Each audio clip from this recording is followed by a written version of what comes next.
ಒಂದು ಸಣ್ಣ ಹಳ್ಳಿಯ ಹತ್ತಿರವಿದ್ದ ಕಾಡಿನಲ್ಲಿ ಎರಡು ಹೃದಯಗಳ ಬಂಧ ಮೃದುವಾಗಿ ಅರಳಿತ್ತು, ಶಿವ ಮತ್ತು ಅಜಯ್.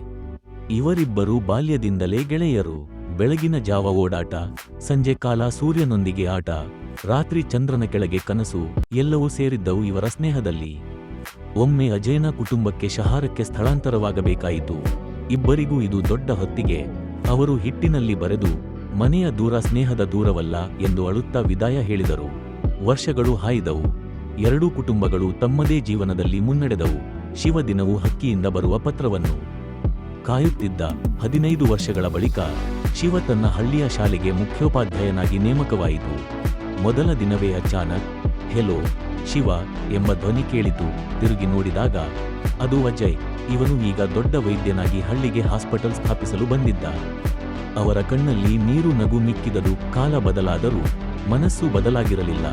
ಅವರು ಮತ್ತೆ ಹಳೆಯ ಆ ದಿನಗಳನ್ನು ಜೀವಿಸಲು ಶುರು ಮಾಡಿದರು. ಸ್ನೇಹದ ಹೂವಿನಿಂದ ಹಳ್ಳಿ ಮತ್ತೆ ಪ್ರೀತಿಯ ಪರಿಮಳದಿಂದ ತುಂಬಿತು.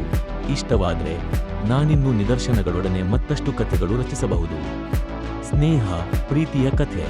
ನೀವಿನ್ನ ಸಬ್ಸ್ಕ್ರೈಬ್ ಮಾಡಿಕೊಂಡಿಲ್ಲ ಅಂದ್ರೆ ಬೇಗನೆ ಮಾಡಿಕೊಳ್ಳಿ. ಮತ್ತಷ್ಟು ಹೊಸ ವಿಡಿಯೋಗಳೊಂದಿಗೆ ನಿಮ್ಮನ್ನು ಭೇಟಿಯಾಗುವೆ.